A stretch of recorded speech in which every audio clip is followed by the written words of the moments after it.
Pour la 9e fois consécutive, les rues d'Alger étaient bondées. On ne s'arrêtera pas tant que vous ne partirez pas tous, ont scandé plusieurs milliers de manifestants réunis devant la Grande Poste, bâtiment emblématique du centre d'Alger, devenu le point de ralliement de la contestation dans la capitale. Il y a 2 mois encore, les manifestations à Alger étaient interdites et le scénario semblait écrit.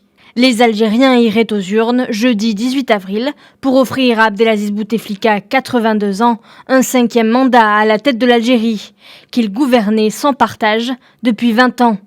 Mais la perspective d'un nouveau quinquennat d'un président handicapé et aphasique depuis un AVC en 2013 a poussé en masse les Algériens dans la rue à partir du 22 février.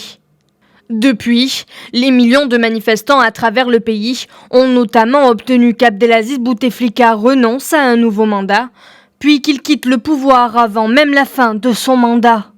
Les rassemblements de ce vendredi interviennent après la démission dans la semaine d'un nouveau cacique du régime, Tayeb Belaïz, président du Conseil constitutionnel. Après Abdelkader Ben Salah, président de la Chambre haute, le Premier ministre Noureddine Bedoui, Tayeb Belaïz est l'un des 3 B, membres du premier cercle autour de Bouteflika, dont la contestation exige désormais le départ.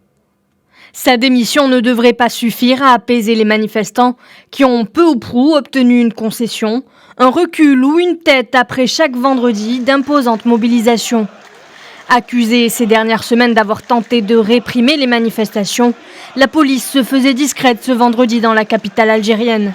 Abdelkader Ben Salah a invité l'opposition à une réunion de concertation lundi prochain, mais cette proposition a été rejetée dès les premières heures par quelques personnalités de l'opposition, dont le président du mouvement de société pour la paix.